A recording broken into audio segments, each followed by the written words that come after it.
Scoop 4.8 Kurumo Festival. Maipakita ko sa inyo ang paghahanda ng town people sa kanilang town street. Ang Kurumo Festival ay taon-taong ipinagdiriwang sa Aichiken, Toyota City sa tuwing ika-3rd Sunday ng October. Madali lang matuntunan ang Kurumo Jinja. Meron itong dalawang lagusan, labasan o entrance. Sa pagpasok mo ay doon mo makita ang poster at mabasa ang event. Ipapaliwanag ko ang Shingaku Matsuri, Hongaku Matsuri at Mikushi. Ang Shingaku Matsuri ay ang parada ng Mikushi sa iba't ibang town street o kalye ng mga bayan hanggang marating ang Kurumo Jinja kung saan ay may seremony o pamimitagan para sa pagbukas ng kapistahan. Ang Hongaku Matsuri naman ay sa susunod na araw ng gala. Ang pangyayari ng Mikushi na iparada mula sa Kurumo Jinja at iikot sa kabihasnan o urban area. Ang Mikushi. Ang Mikushi sa atin ay tinatawag na float parade o parada ng karosa. Sa Japan, dahil tiyak o specific ang tema, kaya ang tawag ay Mikushi. Ang larawan nito ay isang portable Shinto shrine. Hindi mo masabing replika dahil talagang kasama ito sa paniniwala ng Hapon na iparada sa tuwing kapistahan. Sa likod ko ay ang tawag na Tori.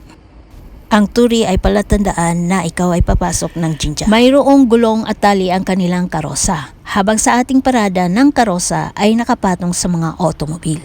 Automobil dahil mayroong nasa car, pickup o truck type ang pagkarga ng isang gawang tema, kaya float parade. Ang Mikushi kasi ay kailangang igalaw na sang-ayon sa kanilang chants. Ang gulong ay nagbalanse ng galaw ng tao.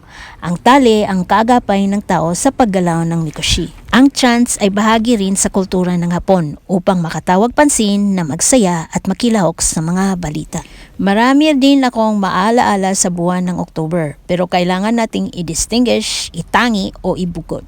So gawin natin ang TBD, Throwback Times sa Japan. Isa lang ang pinaka-memorize ko na ganap sa buwan ng October na imungkahi habang naninirahan sa Japan, Aichiken, Toyota City. Ang maituring na pinakamasaya at sino bang ayaw ang saya na ganap, ang Kurumo Matsuri.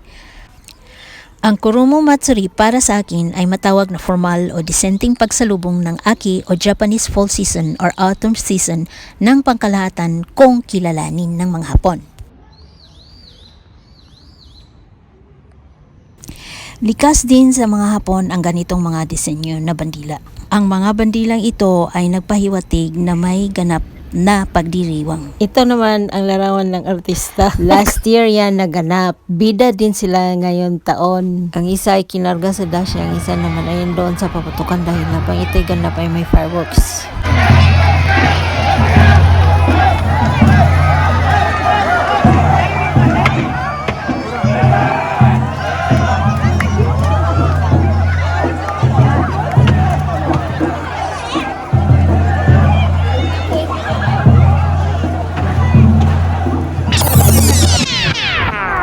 Pag hindi ka pupunta dito ng alas 3, hindi mo ito makikita na mga panauhin. Dito na nagsisimula ang trabaho ng bida. Para akong traffic aid, nagbabantay sa mga sino magdadaan. Ngunit, worth it dahil nakakita ako ng mga kakaibang mga costume, parang pang Halloween. Labas mga 3:30 banda ng hapon ay may dumadaan naman ng mga mascot.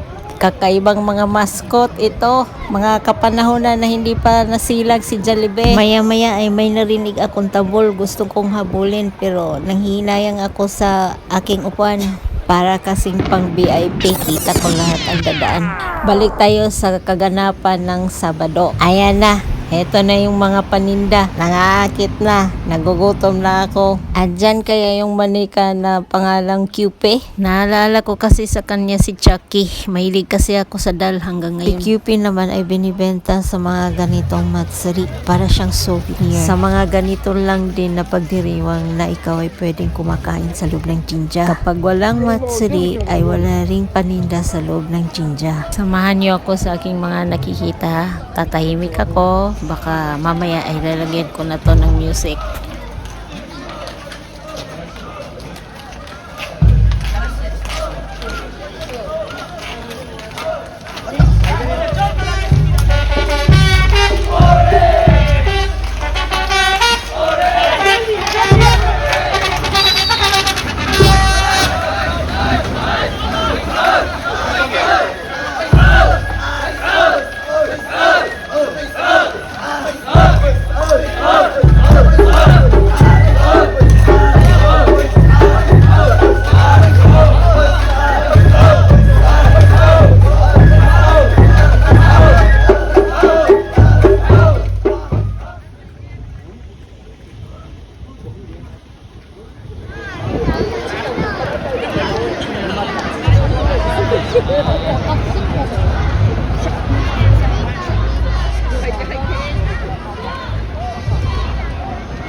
Maliwanag na pagkasabi na 8 mikoshi ang ipaparada.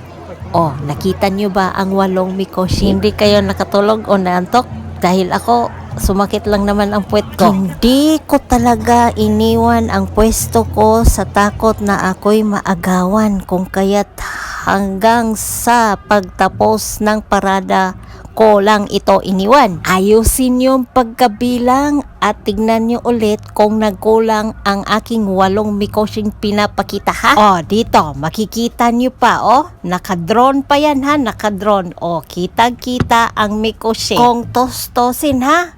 Kinalimutan kong mag-snack dahil talagang hinahanap ko itong 8 mikoshi. Na-delayed pa ang aking dinner time dahil sa ako'y naglagay talaga ng oras na mag-editorial nitong 8 mikoshi. Pagkatapos ba, sabihin pa nila hindi daw ito mikoshi dahil ang tawag nito ay dashi. Yan ang sabi ni Google eh. Mikoshi daw yan eh.